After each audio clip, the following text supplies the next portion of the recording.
if you see a black person as the CEO of a Fortune 500 company, you start thinking, if that person that looks like me can get there, then there is a path for me to get there as Absolutely. well, or to Absolutely. get somewhere close there. And that is what I linked myself into at that age.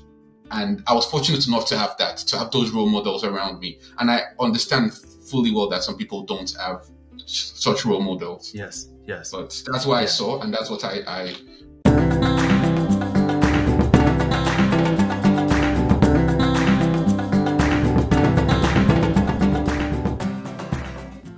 So listen, bro. So like I said, and I'm gonna say this again, you're a smart dude. Academically, you've done it. So here you are, you have your masters, you're in the UK. At the end of that masters, you end up, choosing to stay in the UK and work. I'm presuming here that you chose to. Did you consider at all, because here you had a taste of Nigeria already 3 years. yes. You definitely have access to Gambia. Once you go to Gambia, you're able to navigate that tiny country. You could have gone to Gambia and work. On top of that, I'm talking about Africa. But outside of that, whether it's the US, whether just anywhere in the world, the rest of Europe, you have access to the whole world because of your level of education, because of your background, because of your experience. But you still, stayed in the UK. Why? Well, okay, I'll try and explain my reasoning then. And it was very simple. I graduated, and like you said, I had the experience of having worked in 2 different countries by that point, 2 different continents. Also, not counting the little internship I did when I was in Gambia, when I was in Senegal, because I did an internship in Gambia for the bank. But at that point, even though I considered going back to Nigeria, I realized that what I wanted to do was gain more experience, right? I was fortunate enough that the UK had a program that allowed international students work, similar to America, but even better, because whereas in the States, I had 1 year of OPT to utilize. In the UK, at that point in time, I had something called a 2-year post-study work visa, PSW. Now, for people that don't know, there was a period in the UK where it was discontinued, maybe 3-4 years after I graduated.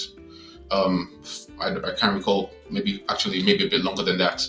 It was discontinued, but post-Brexit, it's been reinstated. But it gave me the opportunity to apply, get 2-year rights to work in the UK.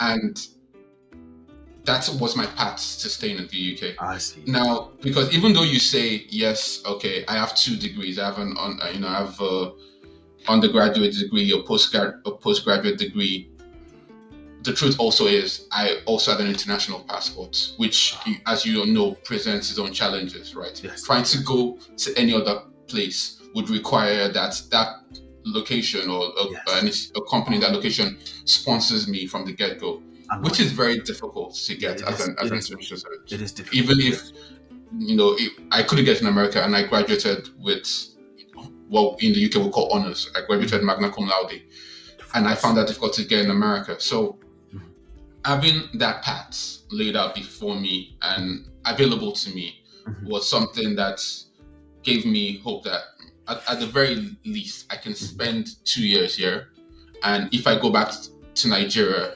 or any other African country, I've improved myself, right? I've improved my skill sets, I've improved my knowledge. I can ask for a higher salary. I can demand for a higher salary. Let's put it that way, right?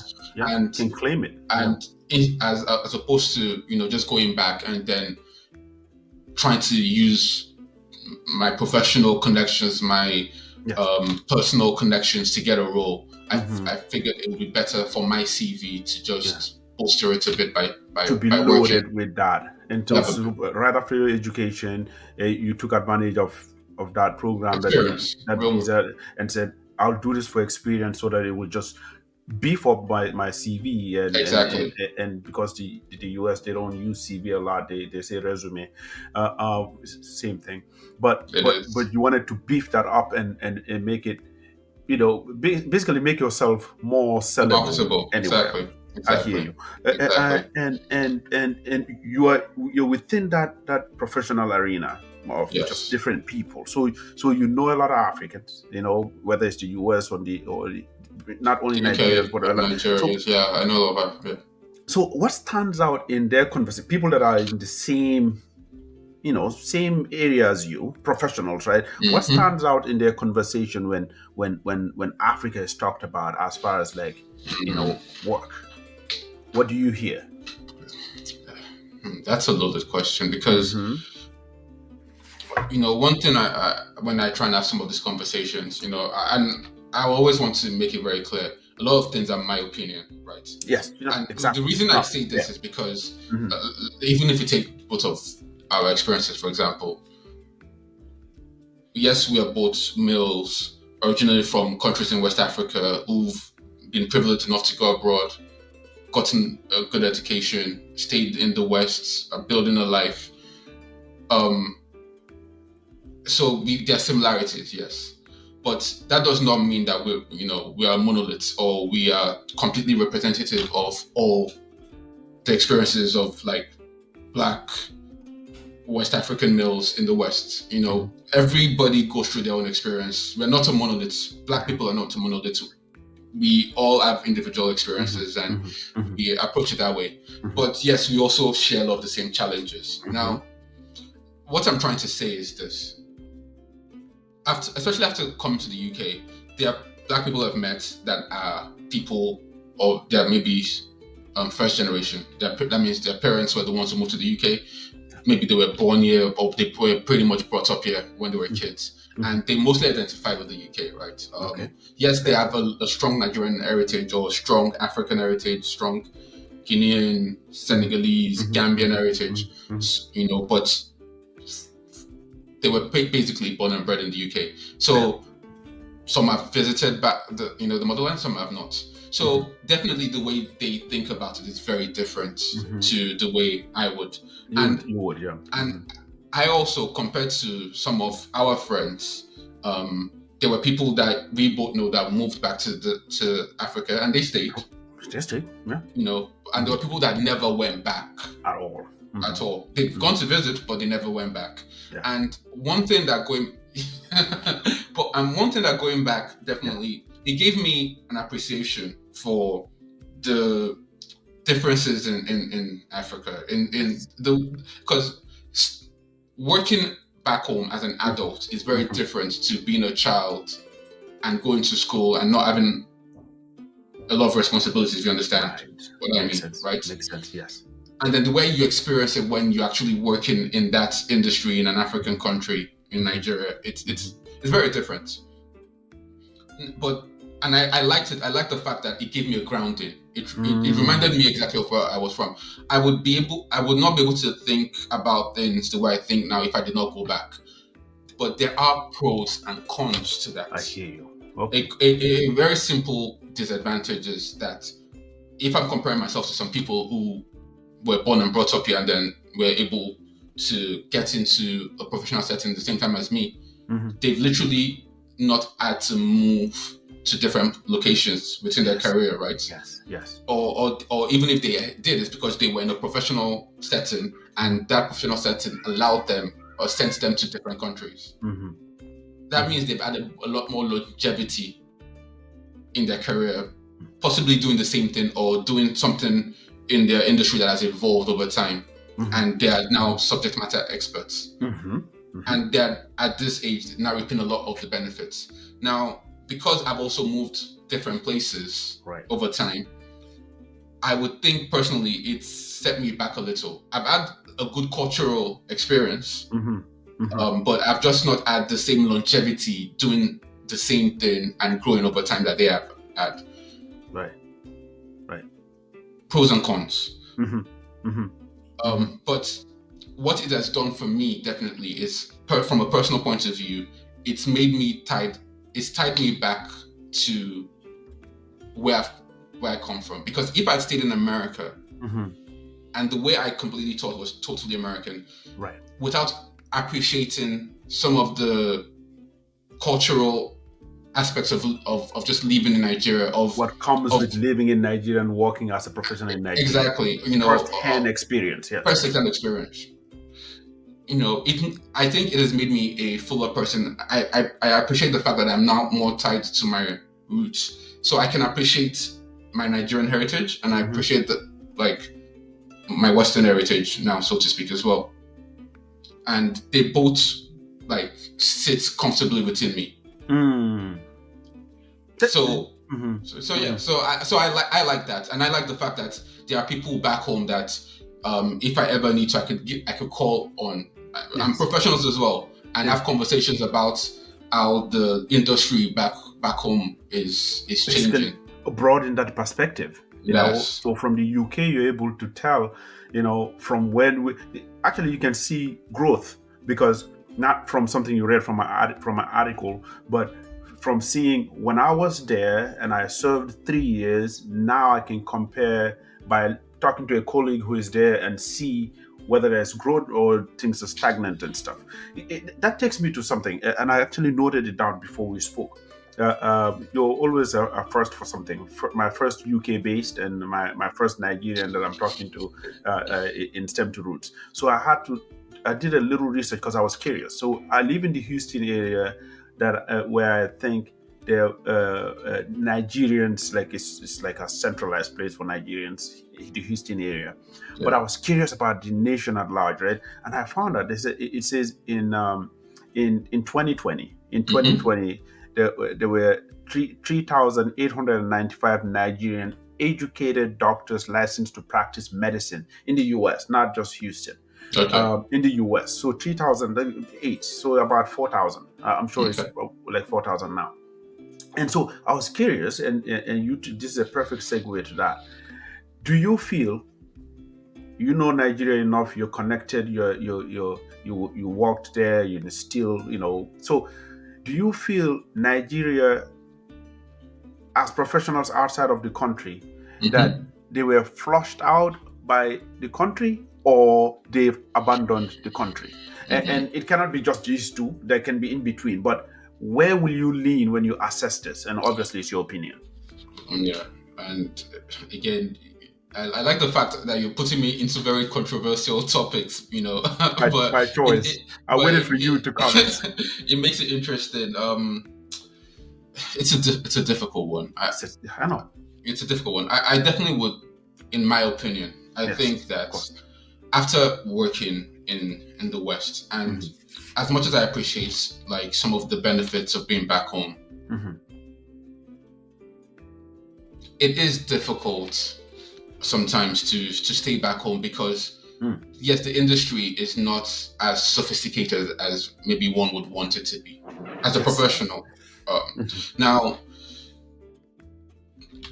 there are various reasons that is it's difficult to unpick. But I mean, mhm, even if you mhm, go to a reason why people like us went to or left to the West mhm, for education, mhm. I mean, just practically, why did we leave? Yes. We wanted a better life, A better and life. we felt education was the way to that. And Mhm. then if you take the educational systems and you look at, just take the rating of the top 100 countries in the world, Yes. right? The top universities in the world. There's no African university that breaks that top 100. I Mhm. mean, I don't even know if there'll be a top. I doubt it, I don't know. But is there even an African country that would break the top 200? You're getting the goodest mind. But there's definitely no African university that breaks the top 100.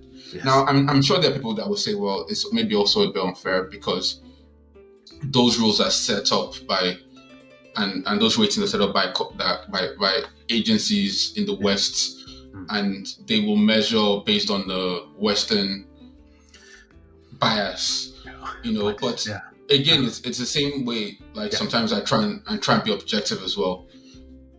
Is what has happened. Yes. People Uh-huh. are like us, we were Uh-huh. from Uh-huh. African countries. We were speaking whatever languages Yeah. were being spoken, and then colonizers came, Mhm. and they are English colonizers and they are French colonizers. Now, whether we like it or not, if we're now going to schools and we're learning English or we're learning French, we're learning the rules that the colonizers put, and those are the rules.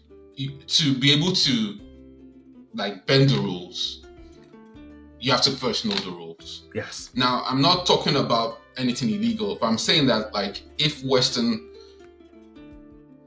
African universities have been there now, yes, not as long as a Cambridge or a Harvard, but we've been there for the last 50 years, and we've learned the rules.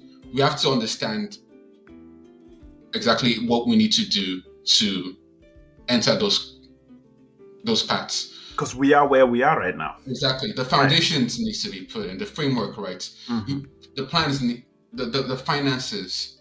There has to be that aim, that goal, that vision. This is where we want to be in 20 years. And to give an example that also can be a bit controversial is sometimes when I look at the ways the Chinese people, I'm not trying to get political, but sometimes there is also foresight. Now, I'm not going to say that I am in any way justifying any country for how they, act internally, but I am saying that foresight to everything is important. Yeah. Even like there's a reason in America, like Yale and Harvard, the Ivy Leagues are competing to be, the best, right? Yes, yes. And there are certain programs in place and getting the funding that will put them in those top brackets for years to come. True. Now, that is not making African universities' jobs easier in breaching those gaps. Yes. But the rules are there, and we know it. And unfortunately, when you look at and you measure how things were 20 years ago, it feels like we're going back, not forward. And to get, and that's the problem, right? If you want to get better, like you said, there are people that, and this is a long way of answering the question, but basically what I'm saying is that if the situation back home was conducive to all the professionals, they would not leave. And a lot more people would go back. I like how you put that. So it's taking me a long way of answering the question, but basically but that is what it is. I like how you put that. From conversations you've had, from your observation, and obviously your opinion, that if all was equal, and maybe not, but if all was equal, that majority will want to stay around what they're used to, their heritage, what actually is more home for them, and still get those things that they're looking for outside of the continent. Let me put this way. So let's say my son later in life, right? Say my son is 4. Okay. He turned 4 in March. So let's say, when he turns 17, which is in the next 13 years or so, right? He comes to me wanting to know, if he should go to college in the US or in the UK. As an American kid, he has the option, so you're an expert there. Or, he tells me, Daddy, because this is so possible. He can be curious enough to say, you're from Gambia, I want to go to Gambia, and he tells me his goal is that I want to emphasize this, to establish himself, to compete globally, to maximize his kind of like his chance or his opportunities, right? Yeah. And I sit there and I go, dude, I know somebody that knows more than me. Go to Uncle Pereyi and talk to him. What would you tell him? I'll say that it's a difficult one, because if hindsight is always 2020, and it's even like asking me which is better, America or the UK. I find that a very difficult question to answer because I went to both places at different points in my life. In America, I was younger. I studied, but I also wanted to have a good time. Yes. In the UK, I was older, a bit more studious, going for a postgraduate degree. Yeah. I also had fun. I've also had fun here, but what I was looking for was different. Now, so one thing, I guess, and then life is just, it's nothing stays the same, right? Yeah. True. Look at us right now. We're having this forum, and eventually it's going to get posted online. But look at how many people in the generation just behind us. I'm talking about Gen Zs. Yes. Also, it's a large age group, but some people are living life comfortably, being influencers. Yes. Just working through social media. As a profession, yeah. Yeah. Can you imagine if at our age we try to have that conversation with our parents or our sponsors that, listen, Are you crazy? Yeah. So technology changes things. Yes. I guess my advice would be to your son. Mm-hmm. There is no one defined way to success. There's no one defined path. Wow, There that's is good. there is a lot. There are a lot of paths. Mm-hmm. To me, deciding what you want to do, what Mm-hmm. you excel at, what makes you happy is definitely key. And then always trying to utilize technology is key. Whether you go into, the US, the UK, always upskill. Yes. Embrace technology, embrace the changes, be at the forefront of it. There, in anything you do, even if you become an influencer, anything that makes your life easier and better to reach your audience, your stakeholders, Yes. like if you're selling anything, that helps you. Mm-hmm. So always being like open to new developments technology wise, to me, is generally the best way to go. Yes. So that is one thing I'll say. And yes, at the same time, like, always know that there is no one defined paths. Ask questions, be curious. Like you said, come and speak to me and I'll tell you what I think. What I think, what I know. What I know, right? And hopefully that's also have a conversation with someone else. One thing I wish I had done when I was younger, and it's something I'll also challenge your son to do, is, when you're in your 20s, take a lot more risks. Like, try and find out what you love, and don't be afraid to fail, because those experiences are what you learn from that can propel you in the future. That's true. And you have an American passport. It makes it easier than people like us. That's opportunity-wise. Exactly. It does make it so. But still, don't take this for granted. Don't think that anything will ever be given to you. Nothing you go into will be easy. 100%. You will always have to work hard. You will always have to have a goal, and you always want to make sure that you surround yourself with people that are living the way you want to live. That you have people to aspire to. At your proximity, role models around you. Yes. Exactly. You need to use that. I need to use the connections you have. The like the connections of people like that you've met, people like me. Use that, utilize that, and it can propel you forward. 100%. And work hard. Work hard. Just like you saw those cars outside church a long time ago, and it was bankers.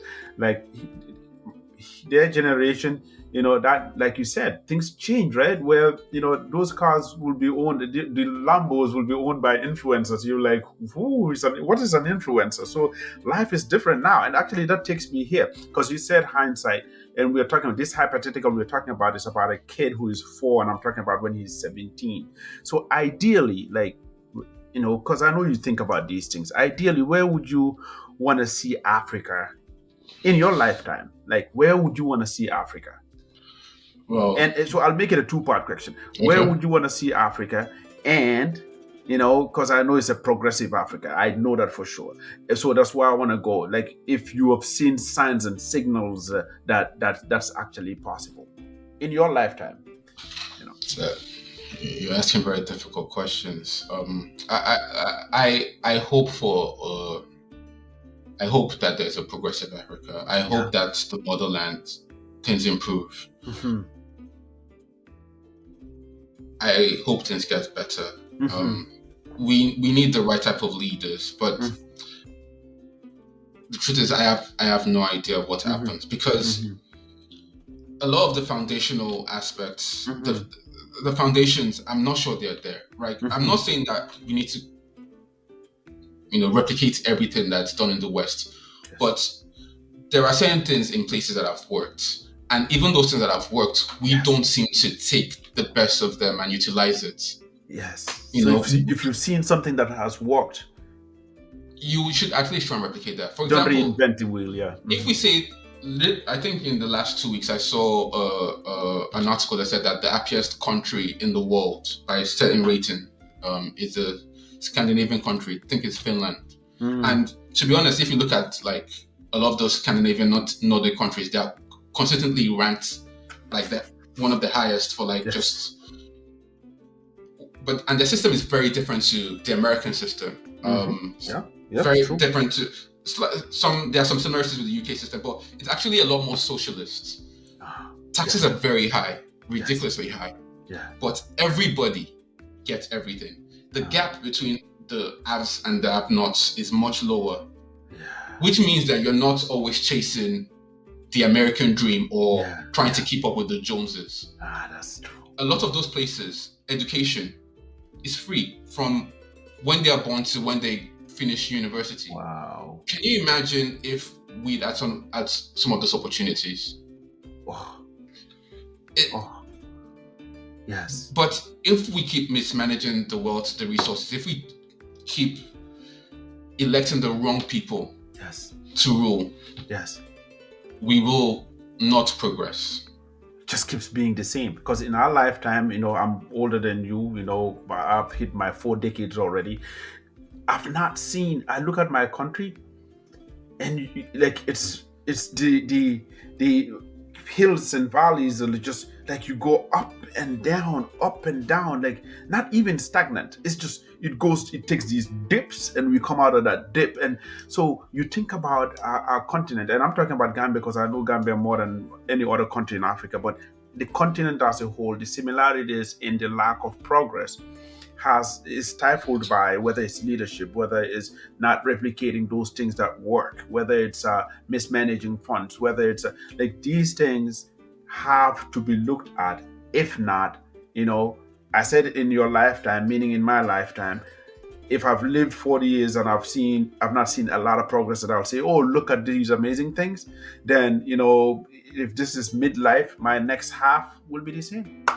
And that's just, it's a sad note that I don't want to end in. No. I don't want to end on that. No, let's not end on that, because tell me something optimistic as we close, please. Well, one thing I would say that is maybe sometimes a bit optimistic is also Gen Z. Like, I do believe that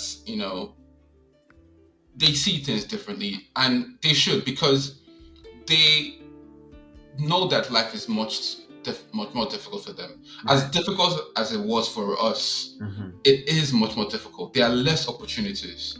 The environment is being abused and degraded. Like, pollution is at an all-time high.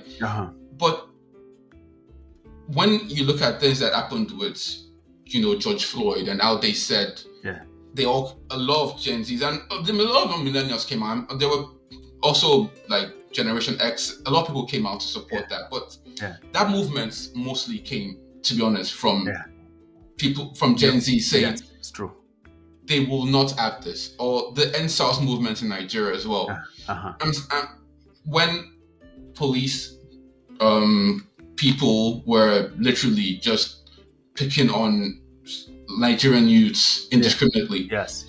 Recall that. It's so when I see people like Greta Thunberg as well, it gives me some hope that they understand that we can't keep doing the same things and expect a different result.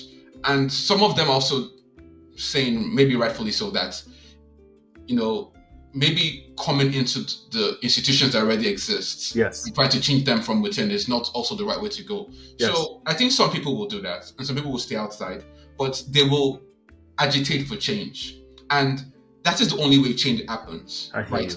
People need to understand that something is not right. Speak up, and then demand, take action, and make something happen out of that. And so that is what gives me hope. And they can't do it on their own, though. We need to support them with our actions, with our finances where we can. And all of that groundswell, sometimes it does take a pebble that rolls into. I don't recall the expression, but it starts small, Yeah. then there are And ripples, right? snowball. Yeah. Yeah. That Yeah. snowballs into Yeah. something bigger, Mm-hmm. exactly. And Mm-hmm. that is what I'm hoping will happen. And yeah, the next generation, they give me hope, and we have to do, and our kids also, because Yes. we have to Yes. do the best for them. We have to give them the best opportunity to progress in life, to have fulfilling and happy I lives. feel the same way. I feel the same way about the wealth of experience and knowledge we've gathered. Because I feel like in our lifetime we've seen so many different worlds, especially the progression of technology Yeah, from when we didn't own cell phones in high school to like just where these kids are now and the access they have in just our lifetime. Like, so we've seen so much that what we will instill in our kids from that experience, there's a lot of hope there as far as what we're able to pass on to them. Bro, I knew an hour won't be enough. I knew this.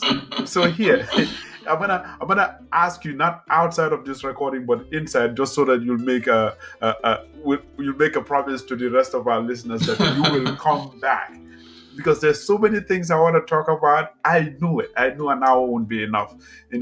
Thank you for your time. I want to keep it strictly what our agreement was, and please okay. tell me you'll come back.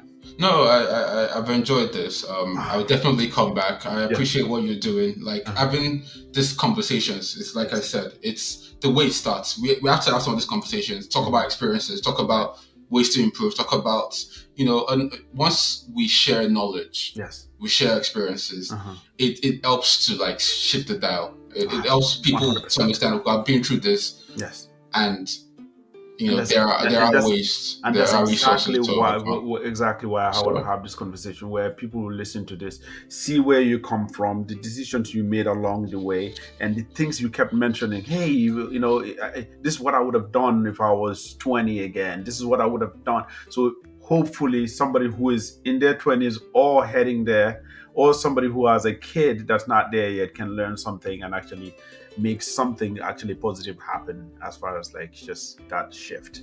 that's the Thank you, hope. bro. That's the hope. This is it. Thanks, Guys, Michael. we will have Pereyi back. All of you heard him. We appreciate you, brother. Thank you so much. Really appreciate you too. Oh, Appreciate man. it. Take Thank care. you.